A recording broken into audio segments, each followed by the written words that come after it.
Well, good day to you one and all. It is I, Justin Hawkins, and this is Justin Hawkins Rides Again. Today, I'm going to be talking about the new collaboration between influential Californian rock stalwarts Weezer and members of alternative rock band Wednesday,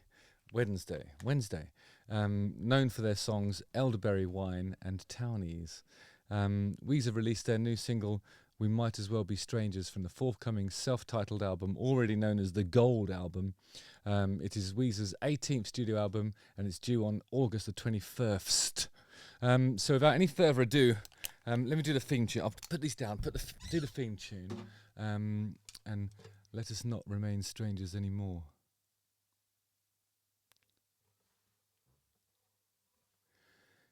Oh, that's a horrible dead note. See if I can do all dead notes. Justin Hawkins Rides again. Yeah.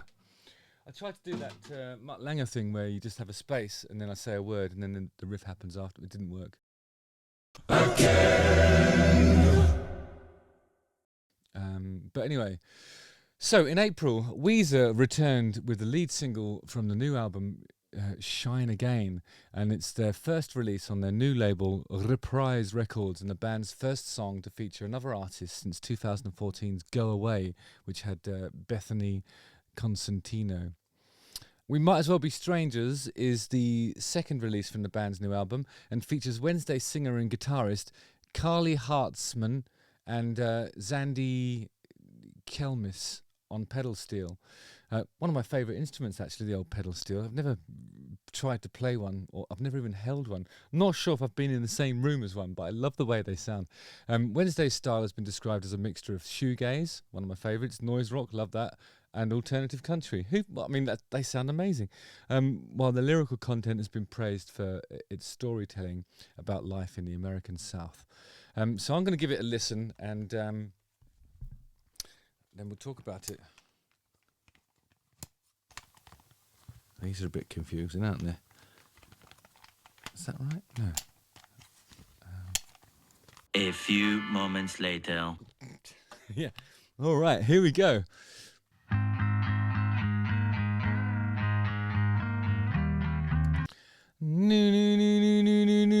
So that riff there sounds like there's a sort of drone note happening.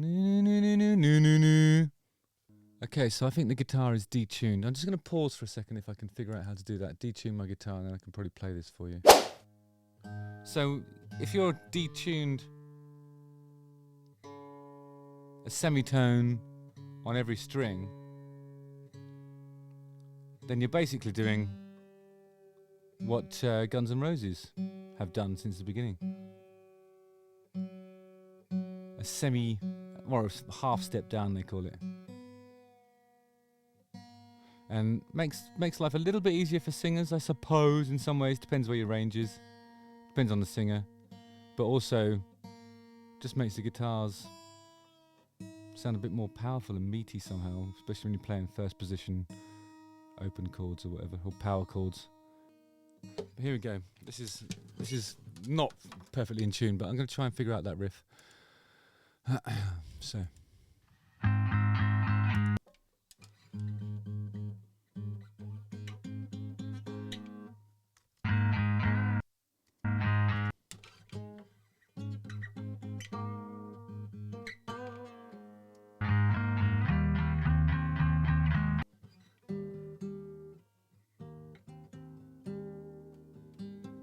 Yes.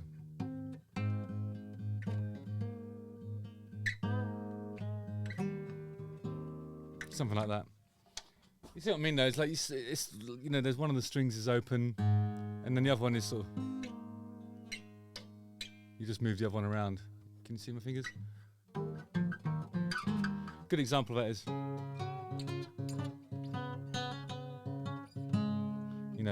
She Sells Sanctuary. Very, very common practice, I suppose. It's probably based on, I don't know, what Indian music does sometimes. There's a lot of drone notes on sitars and stuff like that.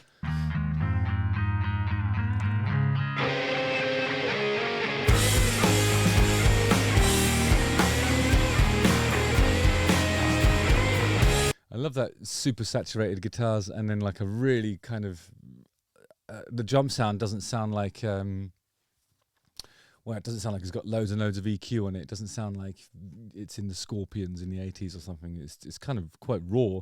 Still sounds garage bandy, if you know what I mean. Happy birthday, thanks for the volume, and thank you for the stack of dirty magazines. We lounged around, debated Nietzsche. I was too obtuse to get how much I need ya. Parasitic fishes. He's rhymed Nietzsche with Nietzsche. That's pretty good. Down in the sea, now we're history. We might as well be strangers. Something came along and changed us.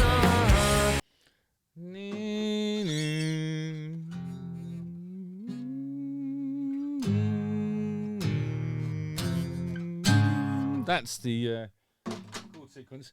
I'll talk about Rivers and his writing process in a second. I was meant to, you were vicious. And I'm not sure I even miss us. If I sang you a song, would you still sing along? We might as well be strangers. Something came along and changed us. Every night's your birthday. Okay, so this is a fairly traditional kind of approach to what a duet might be. Shows back to back. In that now the Wednesday person is singing. Excuse to celebrate a brighter, lighter, a louder stack. Hand on the burner, crack in the skull. Is it still hedonism if you're feeling miserable? Don't want your songs to become the clues to why we lost you. We might as well be strangers. Don't want the songs to become a clue as to why we lost you. Oh God, that's. See, I've worked with Rivers before, and the way we were writing for another artist. Actually, we weren't trying to do something for Weezer or for myself or anything like that. It was we were, creating something which we hoped would be in the voice of the artist that would end up singing it. But the way we worked was like I did the verse, he did the chorus, and then we worked on the middle section together. And it's kind of like those drawings where you do a head, and then fold it over and let the next person do the body. And they were kind of like, it worked. They melded really well because we were looking for the same thing, really. But I wonder if this is how this has gone, because there's such a difference in approach in terms of the lyrics. Like, it sounds like the Wednesday person is singing about like an artist that's in a perilous position, like so many artists that are losing control, and they're obviously not coping with fame properly, and obviously not coping with foam properly. They've gone to one of those foam discos and they're slipping around all over the place because they didn't wear the correct footwear. That's not what I'm talking about. Like when you sort of see it coming, I think probably like that sort of weird type of morbid voyeurism that people have with, I think Amy Winehouse, for example, would be a good example of that. And to a greater or lesser extent, people like Kurt Cobain as well. And I think there's a certain, I don't know, there's only so much you can do to help people like that, but we end up watching it, and I love that lyric she said there, because I think that's probably what that's about, whereas I don't think that's what Rivers is singing about. So I don't know, I feel like they've done that thing of folding the paper over and making sort of two completely contrasting concepts work as a duet. It's if that's what's happening, it's really clever. Something came along and changed us. I was Nancy, you were vicious. And I'm not sure I even miss us. If I sang you a song, would you still sing along? She is still singing along, in fairness. This sounds like such a Weezer chorus, doesn't it? We might as well be strangers. Something came along and changed us. here's the thing about Rivers Cuomo that people don't realise. I think, you know, he has this enormous guitar sound, and he's sort of known for playing those kind of def chords and power chords and things like that. And everyone assumes that he's kind of like a bit more of a Jay Mascis kind of Dinosaur Jr.-y, mucky guitar player, but he's really not. He's got real precision. And look at the way his vibrato technique works there. It's almost like the B.B. King one.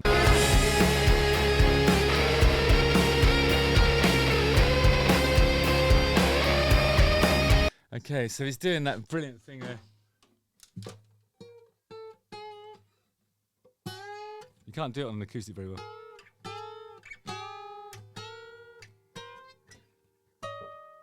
So, and it sort of beats when it creates beating, because like it's not putting any vibrato at all on that pushed notes. He's got a lot of sort of this kind of where's my fingers? This kind of shape, where you see his whole wrist wobbling a little bit there. But then when he's doing those push, he's not putting any vibrato at all. So anything that sort of sounds like, or that's called beating. It's when two notes are very close to one another, and then the frequencies of those two notes interfere and create peaks and troughs. So it sounds like tremolo or vibrato somehow, but actually it's not, and you can tell that by his fingers. I think he's genuinely having a go at playing how he did in the studio, really.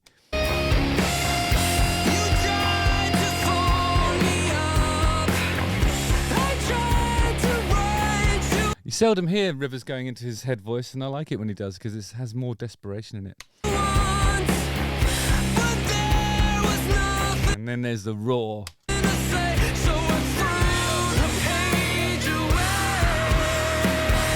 And there's some death screaming going on from the Wednesday person. This is crazy. We might as well be strangers.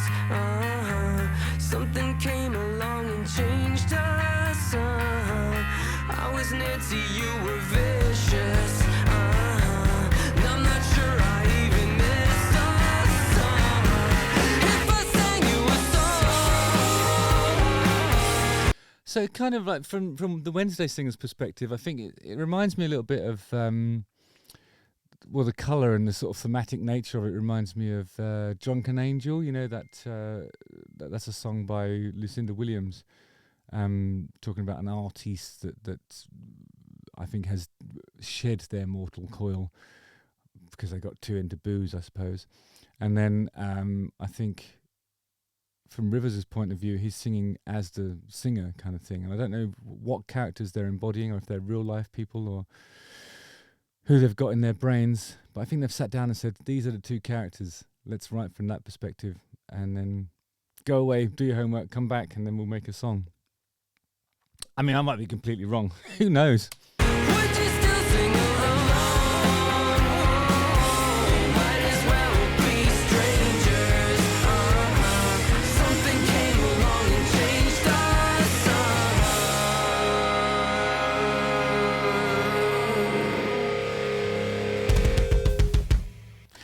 Da-na-na-na. That's what they should have done. No, they didn't do that. Okay. Well, anyway, comments so far. I love how much they've changed, but are still actually the same. Says iconic Mitzi. And then Scott Holloway, GQ4GQ, said if there was an album between Pinkerton and Green, this would have been on it. That's a good thing. Yeah, I think a lot of Weezer fans are going to more or less want to hear Pinkerton 2, I guess.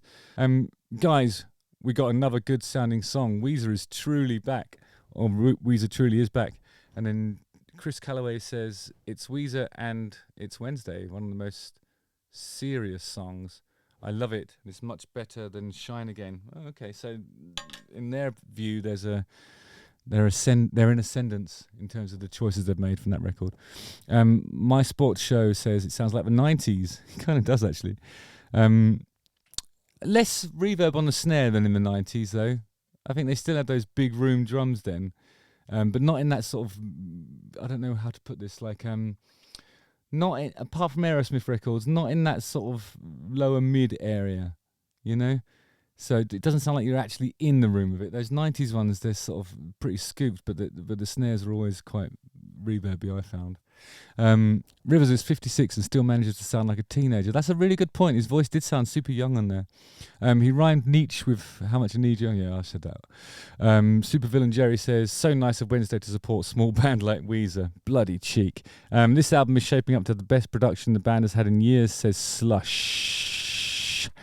And production, speaking of which, was handled by Kenneth Bloom, who's done Dominic Fike, Geese and Idols, 3 of my favourite artists, actually.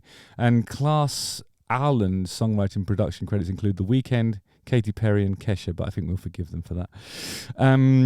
Yeah, I mean, I think Weezer's it must be difficult to be Weezer, because I think the Weezer fan base, if they're not trying to broaden it and work with people like Timbaland and do those things like Pork and Beans and the other sort of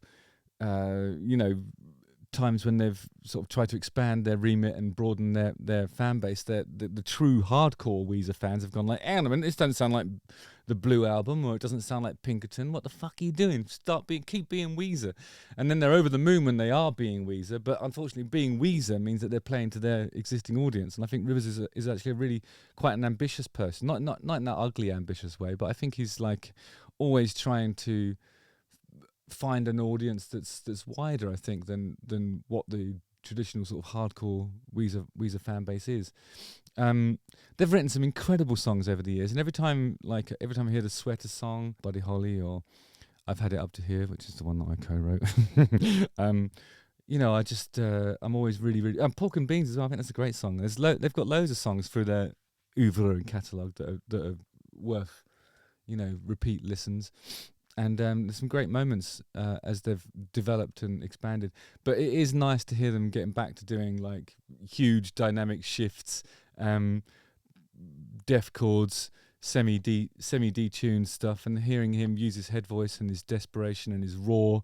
And his voice it doesn't seem to have changed, quite honestly. I mean, the way they've recorded it has changed a little bit. It seems like there's a little bit more compression on there, and there's not as much there's no doubling happening in the choruses and stuff. But that's probably because it's a collaboration. And I think in America in general, I think I've noticed this since the 90s. I would say that there's more of an atmosphere where collaboration is invited and yields successful results like this. UK artists don't do it as often, but when they do, you get stuff like Dancing in the Street. So, Anyway, I'm going to sing the theme tune and say thank you to you all. It's really great to hear Weezer kicking ass, and I didn't know much about Wednesday before this, so I'm going to check them out as well. Let me know what you thought in the comments. Justin Hawkins writes again. Weird when it's detuned. Again. I'll have to retune that at some point. The bloody nerve of Weezer making me retune my guitar. Can you imagine? Don't forget to like, subscribe, hit the bell for notifications. Watch one of these 2 videos, and why don't you go and check out my Patreon? There's some great stuff happening over there too. So nice one, guys. I'll see you on the ice. That's right. Again.